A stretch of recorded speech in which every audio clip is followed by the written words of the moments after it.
Yashodanandana Braja Jana Ranjana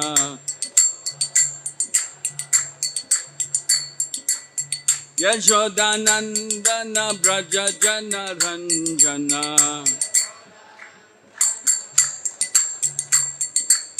Yamuna Tira Vanachari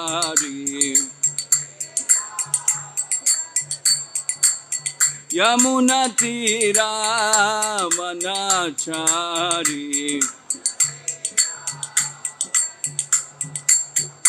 Jaya Radha Madhava Kunja Bihari.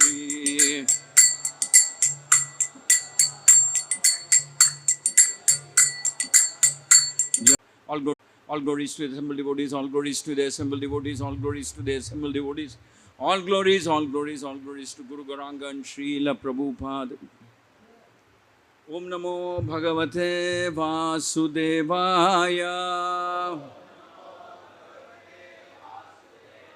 Om Namo Bhagavate Vasudevaya. Om Namo Bhagavate Vasudevaya.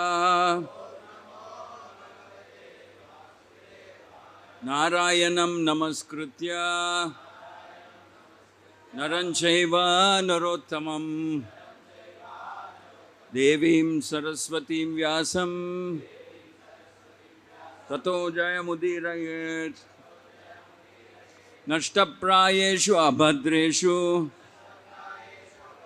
Nityam Bhagavata Sevaya Bhagavati Uttama Shloke Bhaktir Bhavati Naishtiki.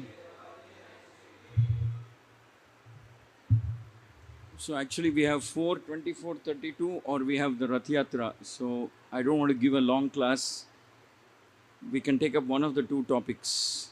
Huh? Ratha. Om Ajnanathmirandasya Jnananjana Shalakya Chakshurun Militam Yena Tasmai Shri Gurave Namaha. Nama Om Vishnupadaya Krishna Preshtaya Bhutale Srimate Bhakti Vedanta Swaminiti Namine Namaste Saraswate Deve Gauravani Pracharine Nirvishesha Shunyavadi Pashyatya Desharine Jai Shri Krishna Chaitanya Prabhu Nityananda Shri Advaita Gadadara Shivasadi Gauravaktarunda Hare Krishna Krishna Krishna Hare Rama Rama Rama Hare Hare.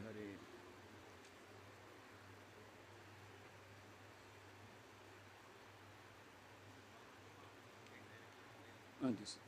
I have my notes.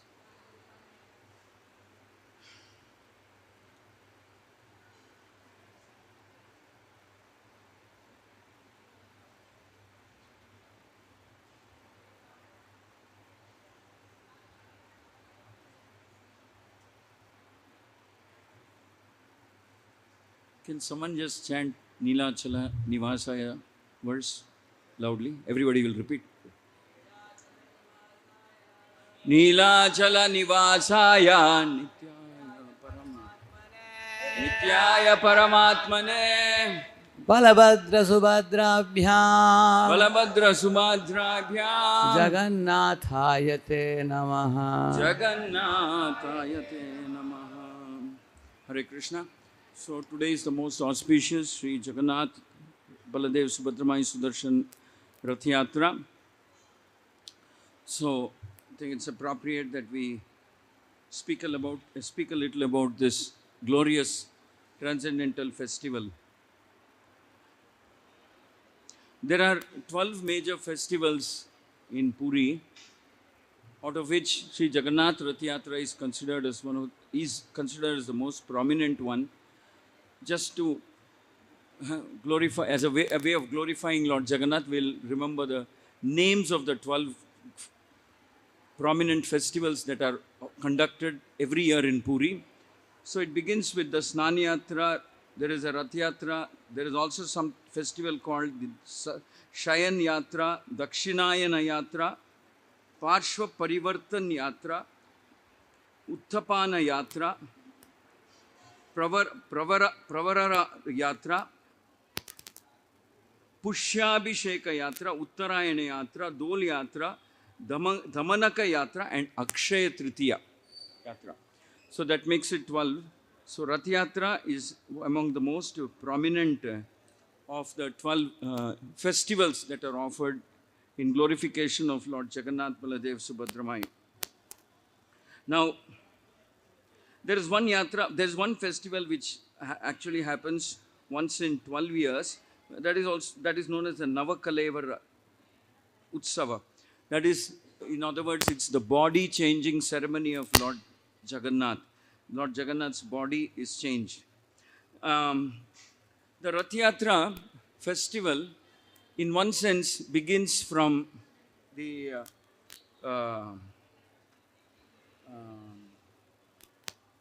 Vasant Panchami day.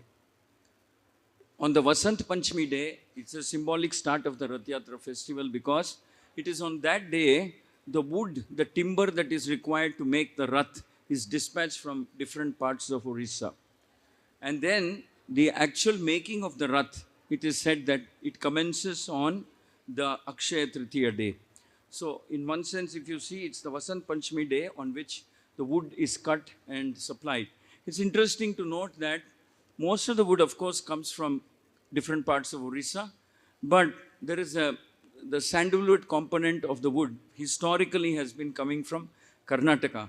From the state of Karnataka, the sandalwood goes for making of the Rath. And it is not that the entire Rath is made new.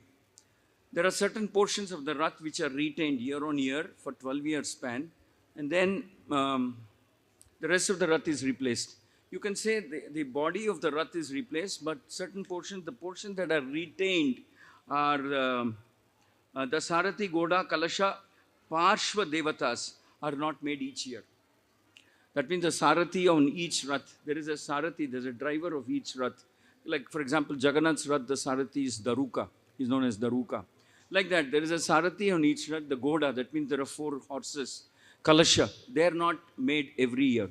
These Kalashas, etc., are replaced once in 12 years during the same year in which Navakalevara happens.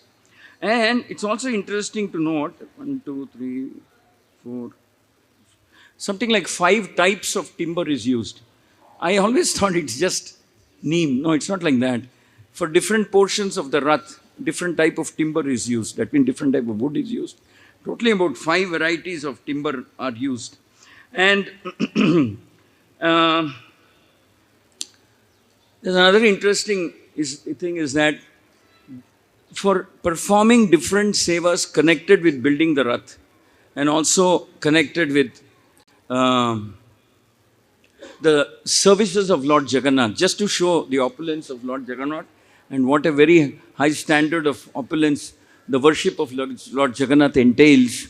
It is mentioned in the historical, there is some gazette which has been published, which was published maybe a century back, which documented the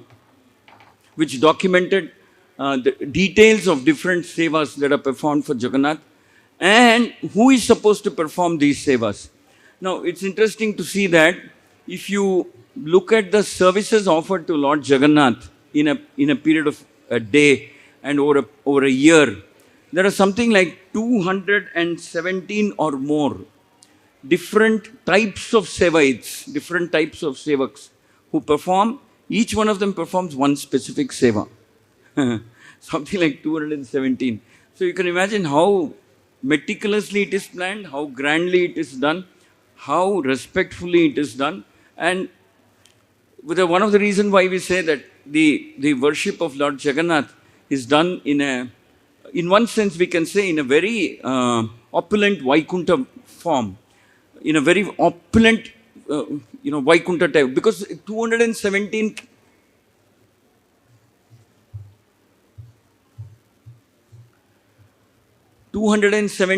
different types of sevaites are there, and it's listed. Who among them? 200 different types. I'm not saying 217 different servants, types of servants. And each one kind of has a title, something like that. So each one does specific service. Some of them make the Rath, some of them paint the Rath, some of them bring the wood, carry the wood, like that. Some of them do different services in the kitchen. So Lord Jagannath's worship is very, very grand, very lovingly performed, very opulently performed, very respectfully performed, and he's treated as the Lord of, is truly treated as the Lord of the universe. And the other interesting thing about the three Raths that are made is that it is said that the biggest Rath belongs to Lord Jaganath, not Baladev. Jagannath's Rath has 16 wheels, Subhadra's has 12, Balaram's has 14. Number of wheels are also different. So even in terms of size, Jagannath's is a little taller than Balaram's Rath. Subhadra is, of course, the shortest among the three Raths. So these are...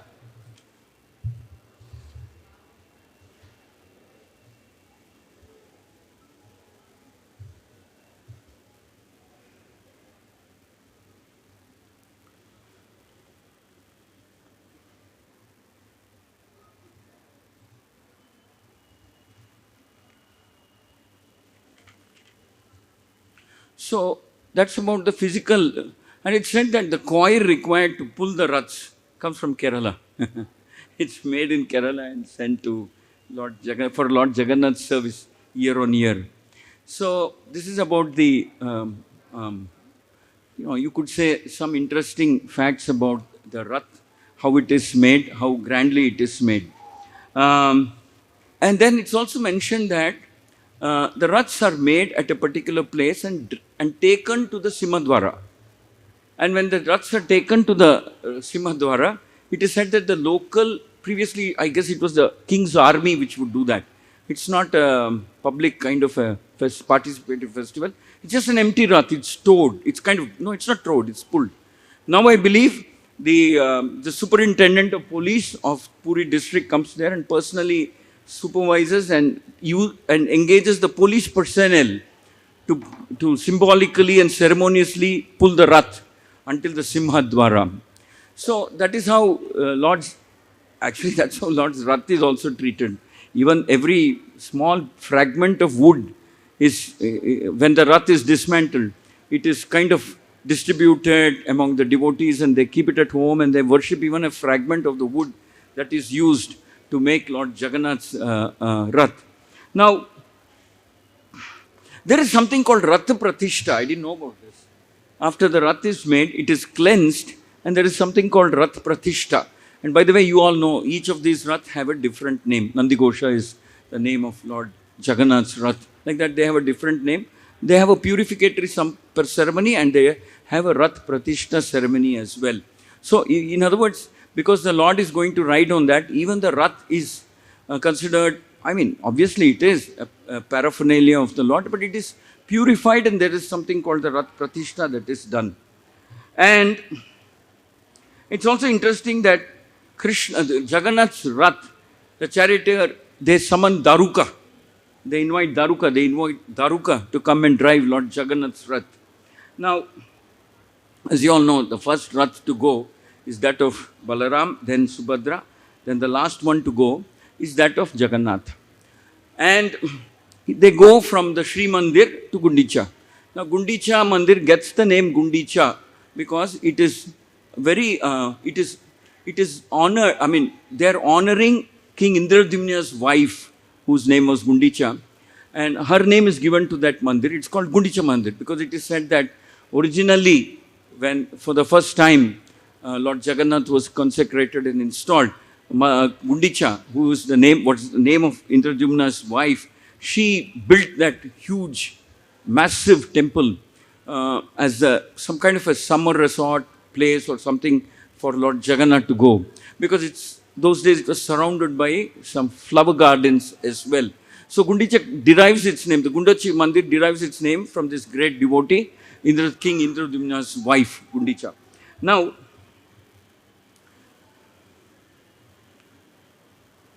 that is the...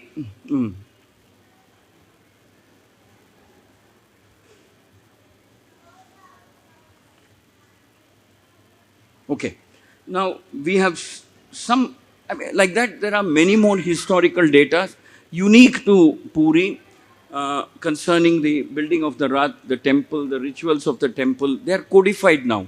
The Puri temple administration has codified, and they have published, taken details from the various scriptures. Now, where all there is reference to Jaganath and Jaganath Rath Yatra, Skanda Puran, Padma Puran, and Vamana, no, Garuda, not Garuda Puran, there's one more Puran. I'll mention the names quickly. So, three Puranas specifically speak about Rath Yatra festival and how this festival is supposed to be conducted. But the main thing for us is why it is conducted and what is the mood in which it is conducted. That is what we have to. This is like a preamble. Our main focus is not on historic. I mean, it's also important to know. It's interesting to know, but we should know why is Jagannath Rath Yatra performed. What is so special about Jagannath Rath Yatra, and in what mood we should perform or we should participate in Jagannath Rath Yatra. So now the Puranas give 2-3 accounts as to how or why Lord Jagannath took that form. The first version of the story is, of course, when King Indradyumna Maharaj wanted to invite the Lord and start worshipping and have a temple, have a grand temple. Then we know the story of how he engages a Vishwaksena, and then apparently he is very devastated and sad when it is revealed to him that he thinks that the deities are half complete or incomplete, and maybe he did an aparadh by interrupting this process of making of the deity. But then the scriptures reveal that that was Lord's plan anyway, to appear in that form. So that is one version of the story. There is also another version of the story as to how Lord Jagannath appeared in that form, and it is very instructive. The next version is, it is said that there was one resident of Vrindavana who was staying in Dwarka, and that is Mother Rohini. Mother Rohini, who was previously, because she was the wife of Vasudeva, she kind of went to Dwarka, you could say along with Krishna and Balaram, and started living in Dwarka. So Mother Rohini originally, I can't say originally hailed from Vrindavan, but she took shelter in Nanda Maharaj's house when Vasudeva was being persecuted by Kamsa. So she took shelter in Vasudeva's good friend Nanda Maharaj's house. And that's how she conceived, in a very mystical way, she conceived Balaram. And along with Balaram, later on when Krishna migrates to Dwaraka, she goes there. Now, the queens in Dwaraka and the residents in Dwaraka were always very surprised, because they used to see that there was one inexplicable way. Inexplicable means normally cannot be explained easily. The way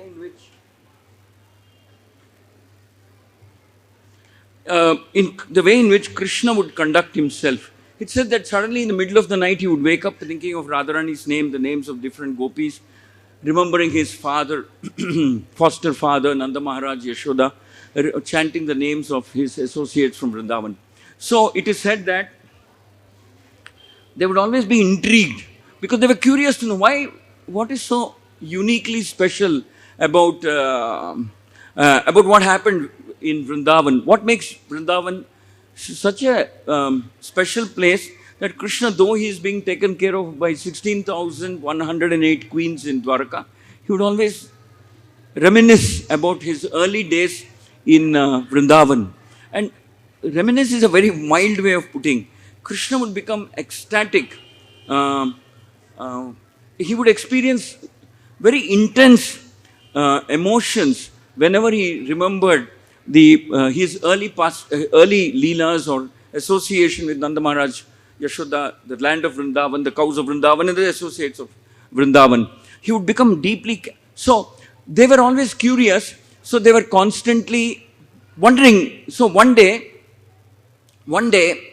they assemble around Rohini, Mother Rohini, and ask her, "You're from that place. Is it possible for you to reveal to us what makes this such a very strong bond between Krishna, the land of Vrindavan, and the devotees of Vrindavan? Why is this Krishna always remembering? Why does Krishna always chant their names, etc.?" Mother Rohini will say that, I'd be happy to share with you, whatever has happened. But you have to just make sure that when I'm sharing with you, neither Krishna nor Balaram should hear, because it's difficult to predict how they will react. Very difficult to predict. Because Krishna and Balaram, they are hankering, though they may be externally in Dwarka, though he may be performing the role of a king, the Lord, but deep down inside, he is hankering or remembering, intensely remembering, or feeling very strong sense of separation from his devotees, from his associates of Vrindavan, from the land of Vrindavan. So it's very unpredictable to say, we just don't know how the Lord may react. So then Subhadra will volunteer. She'll say, I'll guard the door and you people here inside. So it is said that Mother Rohini starts narrating the different Leelas. Basically, more than the Leela, Mother Rohini starts explaining about the mood in which the residents of Vrindavan served Krishna. The mood in which they served. And actually, it's very difficult to describe the glories of the devotees of Vrindavan. It is not easy, not possible. But it is inconceivable, intense, unconditional, shall we say, they offered everything they had for the pleasure of Krishna. Unconditionally, intensely, lovingly. Unconditionally, intensely, lovingly. Everything that they had for the pleasure of Krishna. And they had nothing else. They would breathe for Krishna's sake. They would live for Krishna's sake. They would live hoping that they could somehow or other please Krishna, serve Krishna, and like that. And you can imagine what's going on in Krishna's mind. Here he is, he's thinking, what inconceivable purity of heart and mind and they are having. I'm there, I'm Krishna, I'm the Lord, and I can do so much. But they don't ask anything. They've never asked anything from me. They're only serving unconditionally. And I've not been very nice to them. I just abandoned them one day and went away to Mathura and didn't quite return for a long time. So I haven't been nice, but they still carry my memory, etc. So Mother Rohini is narrating more than the actual physical pastimes, the intense, unconditional love that the residents of Vrindavan had for Krishna. They had for Krishna. So it is said that there were pools and pools of tears of joy and ecstasy that the residents of Dwarka were experiencing, simply remembering about these childhood pastimes of Krishna and various other pastimes of Krishna. Then they could understand why Krishna is constantly chanting the names of the residents of Vrindavan. Why he is missing, why he is hankering, why he is hankering for them, why he is feeling intense separation, why he feels so obliged to them. They begin to understand. They get an idea of what was happening in Vrindavan, what is truly happening in Vrindavan between Krishna and his friends. Now, this Shravanam Kirtanam is not ordinary Shravanam Kirtanam. This is very pure. It is not with the idea of, what can I say? It is completely uncontaminated in its purest form. Mother Rohini is glorifying Krishna, and all of them are mesmerized, or shall we say, ecstatically, whatever, very attentively. Attentively is a very mild way of saying. They're taken into a different, that's all I can say. They're taken into a different world, a different realm, a different dimension when they're hearing Mother Rohini narrate the pastimes. They're just inconceivably attracted and mesmerized by hearing. This affects everybody. Shravanam Kirtanam, actual ideal Shravanam Kirtanam should be done in this kind of a mood. Just respectfully, very carefully, very attentively listen to the words of the scripture, words of Guru, words of the Acharyas, and so on. So it transforms everybody's heart and it transforms Subhadra. But it transforms Subhadra in many other ways also. Then Subhadra is becoming wide-eyed, big eyes, and she exhibits all symptoms of great ecstasy, such as her limbs start withdrawing into herself, and she becomes wide-eyed with a big smile on her face, and she's no longer physically present in this world. She's in some other world, just thinking about Krishna and his pastime. So then it is said that around that time, Krishna and Balaram happened to pass by, and then they just look at Subhadra and say, what happened to her? And they see that the door is closed and something is happening. And they also lend their ears to hear Mother Rohini narrate. Now, you can, how does one explain this? Krishna is hearing his own pastimes, whatever he did, as a recipient of so much love from the residents of Vrindavan. This reminds him of the pastimes in Vrindavan. This reminds him of how much love he received, how much unconditional affection and service he received, how they were willing to, and they actually gave up everything to serve and please Krishna.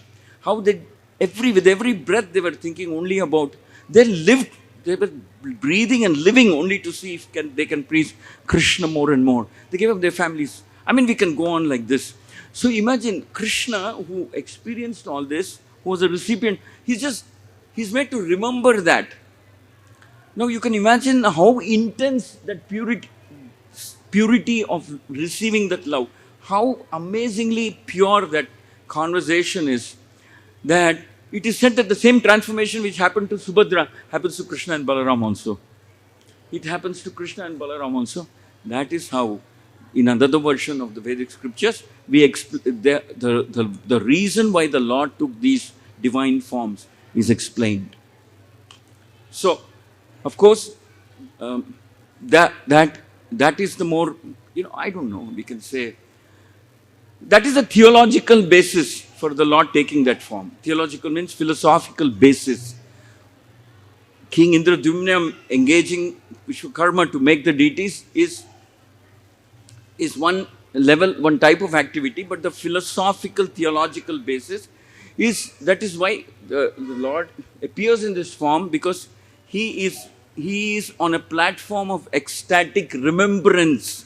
Shall we say remembrance, separation, or appreciation of the mood of the devotees of Vrindavan. That is the mood in which Krishna transforms into into Jaganath, Baldev, Subhadra, Krishna, Balaram and Subhadra. They transform. Now, he also transformed because he feels separation. He keeps wondering, what am I doing here? I should be in Vrindavan. I should have been in Vrindavan. I want to be in Vrindavan. Krishna is thinking like that. Hence, Puri Jagannath gets the name Vipralamba Dhama. Vipralamba Dhama. That's how Puri Jagannath gets that name. Because the deity of Lord Jagannath is in Vipralamba means separation, feeling intense separation. Krishna is wondering, what am I doing here? I should have been in Vrindavan. I think I should be in Vrindavan. Why did I, he's feeling very, very intense separation from the land of Vrindavan, from the cows, from the friends, from the associates, Nanda Maharaj, and most of all, Gopis and Radharani. That is the mood in which Lord Jagannath takes this form of. So it is said that Lord Jagannath is floating in Vipralamba ecstasy. Vipralamba means separation. He's thinking. And now, on this day, the Rath Yatra day, the Lord finally succeeds in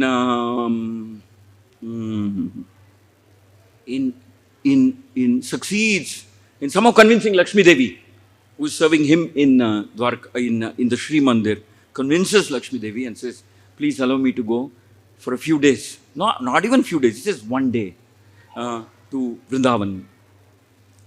That is Sundarachala. Sundarachala that is Gundicha Mandir. Sundarachala Gundicha Mandir is symbolically representation of Vrindavan, whereas Sri Mandir represents Dwarka. So he says, just for a few hours.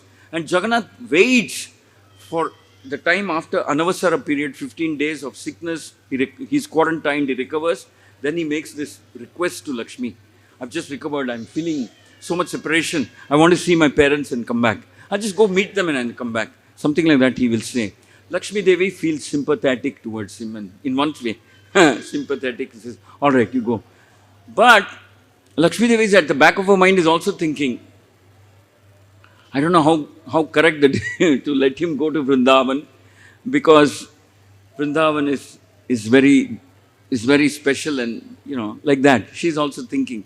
But out of sympathy, somehow Jagannath convinces her and says, just for a few hours, Just for a few hours, I'll just meet my parents and come. So that is how the Rath Yatra happens. Krishna is, after the Anavasara period, after this quarantine period, Krishna kind of breaks free. Jaganath breaks free and somehow succeeds in convincing everybody in the Sri Mandir and says, just let me go. I need a break. I just recovered from illness. So just let me go. So that is the festival of Rath Yatra. Krishna kind of going to Vrindavan because he is being troubled by unbearable pangs of separation. Very clearly the scriptures say Jaganath cannot handle. He's unbearably attracted or breaking the pang. He can't think of any other remedy except going to Vrindavan and spending some time. He feels so much separation from these loving, pure, sincere devotees of Vrindavan. So the Lord thinks, there's no other way I can pacify myself, my mind, except by going to Vrindavan. I have to go. So that is how, that is the mood. See, nothing in Puri is what it appears on the surface. Nothing in Puri is what it appears on the surface. In the sense that there's one Vedic explanation for the Lord taking that form. In the Upanishads it is said that the Lord can walk faster than anybody without having legs. The Lord can make things happen, or without hands. He can make things happen so quickly or like that without hands.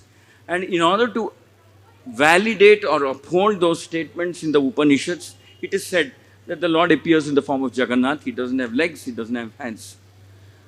And hence, though he doesn't have either of these, he travels, he goes by the Rath and then he does so many things and like that. So it is said that in order to validate or those statements in the Upanishad, the Lord takes that form. But that's not just the reason. The thing about Puri is nothing is what it appears on the surface.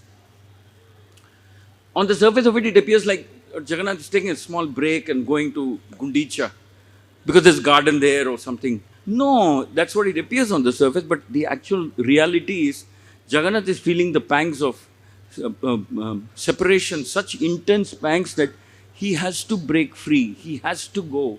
In order to pacify himself, he has to go and visit Vrindavan, Sundarachalam. Now, so in what mood do we participate? That is also explained in the Vedic scripture. In the Vedic scripture, it is said that, of course, more light is thrown up on all these aspects, finer aspects, by our glorious Gaudiya Vaishnava Acharyas, who have written extensively on Puri and the Leela and the pastimes and the mood in which. So, in what mood do we participate? We participate in a mood where we are seeing Krishna in a hurry, wanting to reach Vrindavan, in a hurry, in some kind of a desperation, wanting to go to Vrindavan, be reunited with his devotees, who have served him in an extremely exemplary manner. Actually, these words in English are very insufficient to explain the mood of the residents of Vrindavan. Very insufficient words. Whatever word you can think of is insufficient to explain the mood of the devotees of Vrindavan.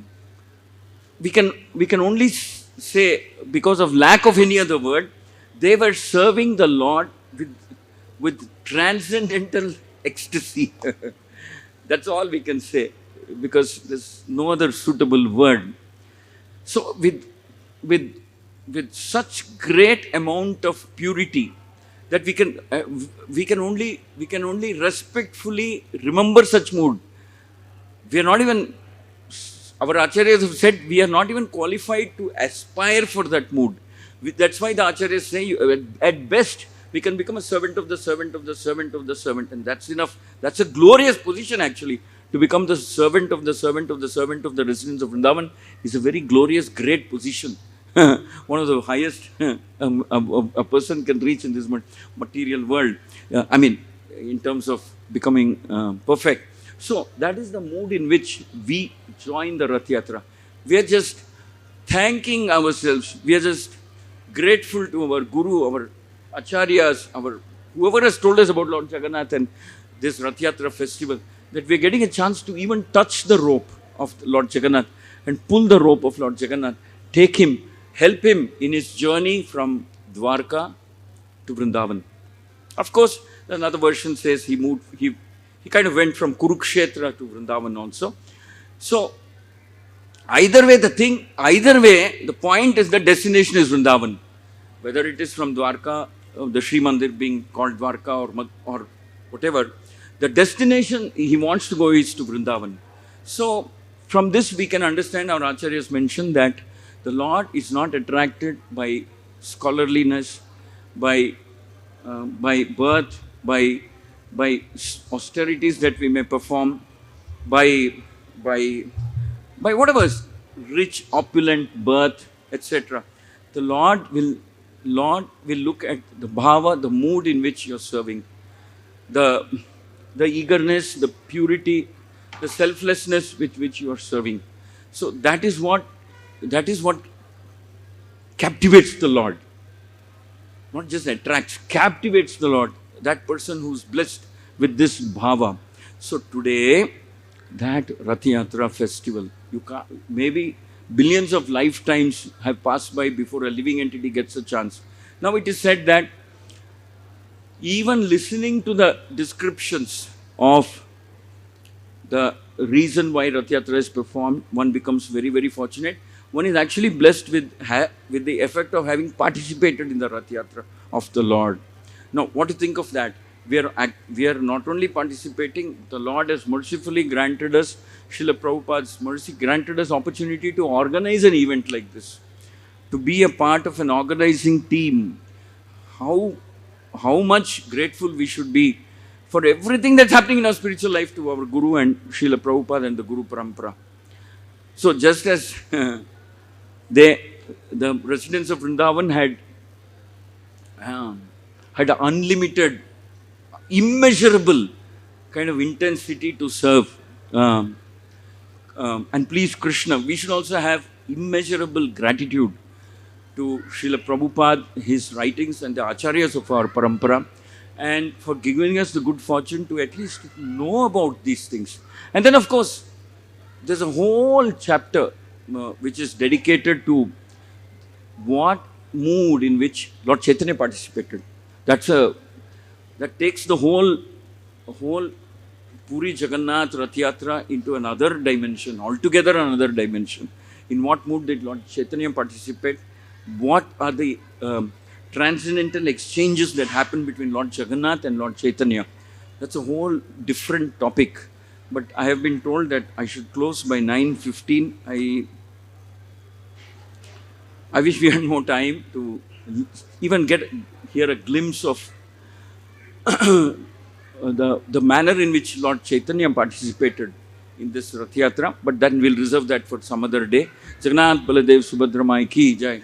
Jaganath Swami Nayanat Patagami Bhavatme. Shri Jaganath Rath Yatra Mahotsav ki jai. Thank you very much. Hare Krishna. Radhisham, we want to add something.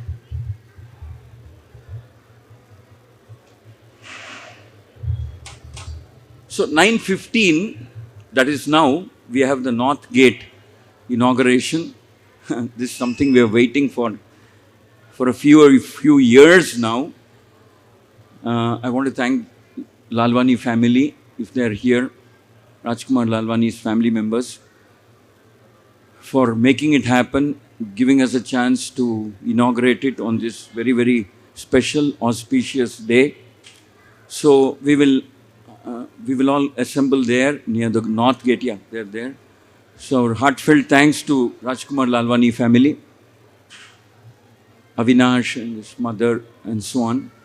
So we can all move there, and there'll be a small program to mark symbolically mark the inauguration of the completed north entrance of this temple project. Thank you very much. Hare Krishna.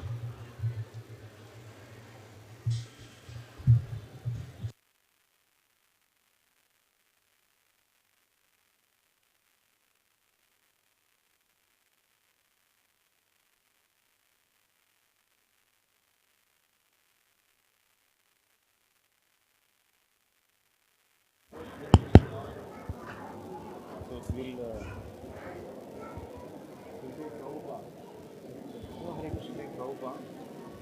part will you? Go inside and come. Yeah, from here only you will go. You come here. Come, we'll have a ribbon and we'll have this beauty kirtan and breaking the book. Just very formal. Everything going. So somebody think of someone who can carry forward, someone who can lead the kirtan, someone who can lead.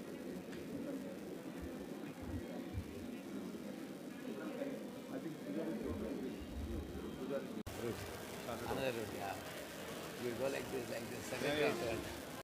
We, we are going to the same venue, same destination. but it's a little deroute. Because the venue is a good venue. Yes. You can't change it. These fellows give such a, Next year I thought 1 month before it can change. 1 month before we can chase after that, I think.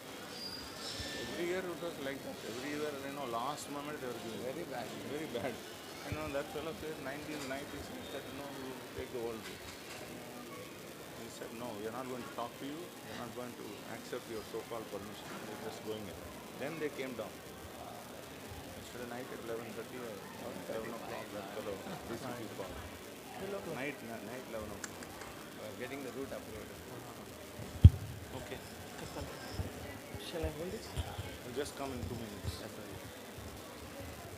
Namo Vishnu Padaya Krishna Prishtaya Bhutale Shri